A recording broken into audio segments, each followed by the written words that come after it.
The first and most powerful boundary a narcissistic woman fears is your emotional detachment. She survives on emotional supply.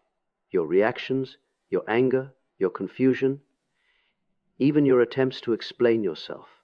Every outburst, every desperate question of, "Why did you do this to me?" feeds her sense of power. Because in her world, control is not measured by love, but by how deeply she can make you feel helpless. The moment you withdraw that energy, the illusion begins to crack. Emotional detachment does not mean indifference or bitterness. It means clarity. It's the conscious decision to stop participating in the emotional game she keeps playing.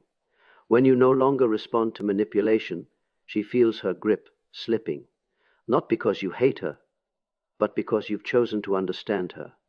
And that understanding is deadly to her control. It removes the mystery that keeps you hooked. Once you see the cycle, the charm, the chaos, the guilt, the false reconciliation, you can no longer be trapped by it.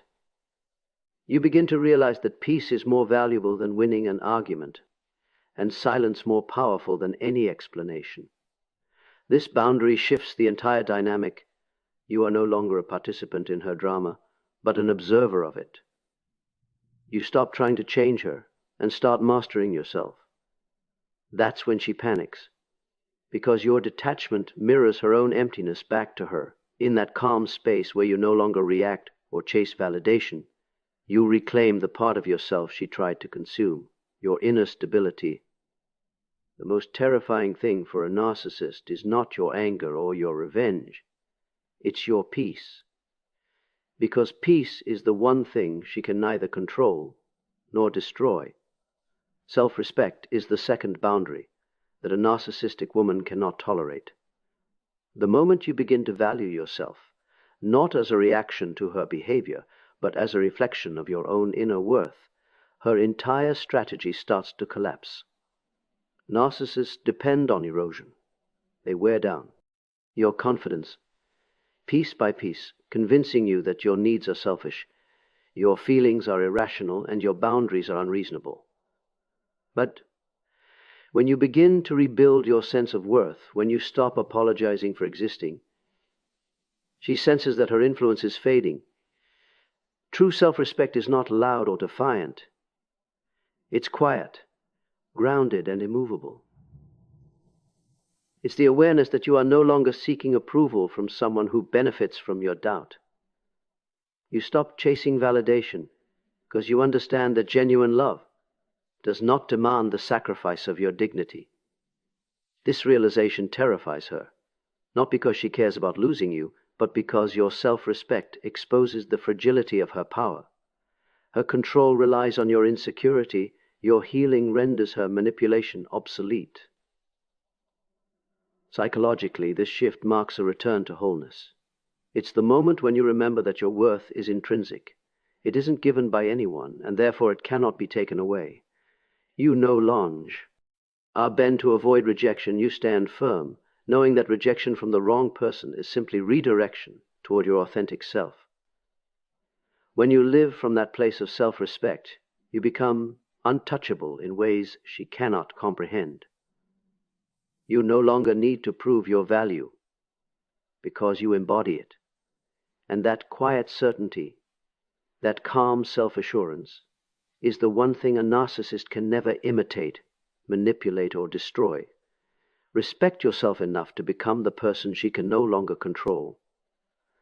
The third boundary that terrifies a narcissistic woman is when you begin to limit her access to your time and energy. She thrives on constant attention, not because she values your presence, but because she needs to feel central in your life. Your energy is her fuel. Every text you respond to immediately, every late-night conversation she provokes, every argument she drags you into keeps her emotionally fed.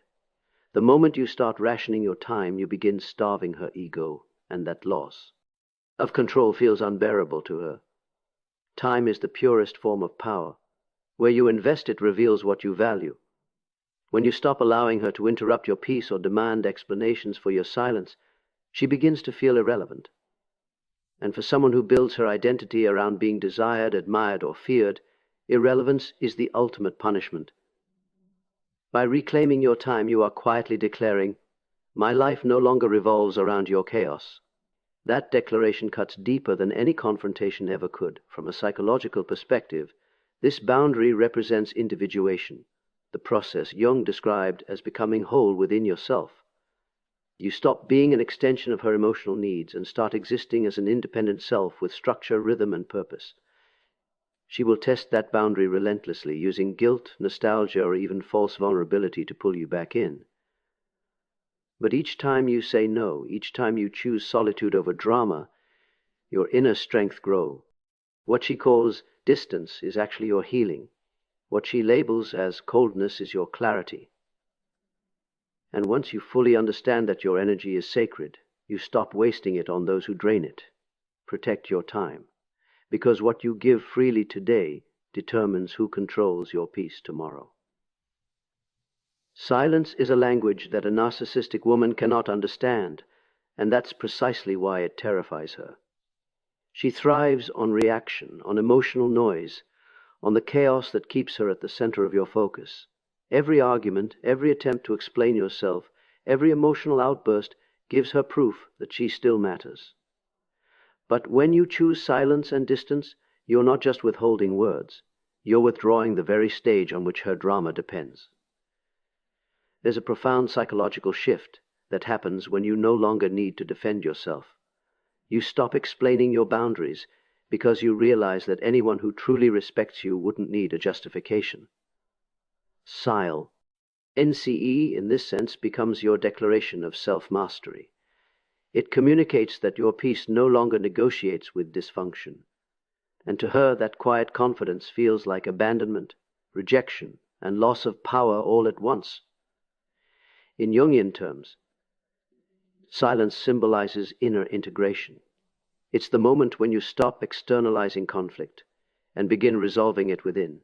You no longer seek closure from her because you've created closure in yourself. This is why she will provoke, insult, or guilt trip you, not because she wants understanding, but because she fears invisibility. She cannot survive without being heard, but you are learning that not every voice deserves your attention.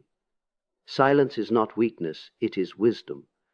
It's the recognition that your energy is too valuable to waste on endless explanations to someone committed to misunderstanding you. And once you embrace that truth, her chaos begins to dissolve on its own. Remember this. Sometimes the most powerful thing you can say to a narcissist is nothing at all. One of the most liberating boundaries you can set, and the one that terrifies a narcissistic woman the most, is refusing to fix or please her anymore. For so long, she has relied on your empathy as a weapon against you. She knows that your desire to help, to understand, to heal, will keep you tied to her emotional chaos.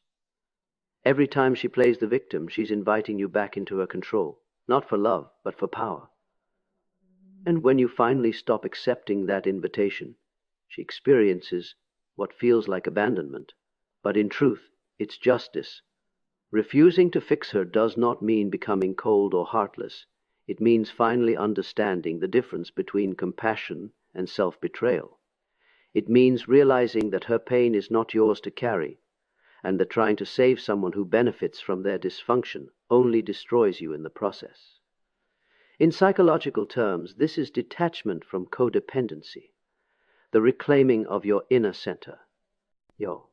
Stop playing the savior and start becoming the observer. You no longer internalize her suffering as your responsibility. She will accuse you of being cruel, selfish, or ungrateful because your refusal to serve her emotional needs exposes her dependency on your validation. But her anger is proof of your growth. What she calls selfishness is actually self-respect. What she calls abandonment is you choosing freedom. Jung once said, "The privilege of a lifetime is to become who you truly are, and you cannot do that while trapped in someone else's emotional prison." So when you stop fixing her, you start fixing your life. And that's what truly terrifies her. The moment you stop rescuing her, you rescue yourself. And that is the beginning of real power, The final boundary, and the one that marks true transformation, is standing firm and never turning back. A narcissistic woman studies your patterns. She knows your weaknesses, your empathy, and your longing for closure. She anticipates your return because she's seen it before, the cycle of hurt, distance, apology, and reconciliation. It's how she maintains control. But when you finally decide that your boundaries are not temporary, that they are permanent, you break that cycle entirely. And for her, that's terrifying. Consistency is the silent proof of your evolution. It's not the emotional goodbye that shakes her world. It's the calm, unwavering decision to never engage again. Narcissists thrive on the illusion that you still care enough to argue. But when your silence is steady, your actions aligned, and your peace consistent, she realizes the truth. You're not coming back this time. Psychologically, this is the moment of individuation Jung often described, the birth of a self that no longer depends on external validation to define its worth. You stop reacting to her manipulations because you no longer need her to confirm your identity. You've outgrown the dynamic entirely. This boundary is not revenge, it's evolution. It's the realization that healing doesn't require her remorse. It requires your resolve. She will test your strength through nostalgia, guilt, or fabricated vulnerability. But every time you stay grounded, you reaffirm your freedom. Standing firm is not about pride, it's about integrity, choosing yourself even when the past calls your name. Remember this truth: closure doesn't come from her apology. It comes from your decision to stop reopening the wound. When you no longer turn back, you step into the life she never wanted you to realize you could have, one that's entirely yours.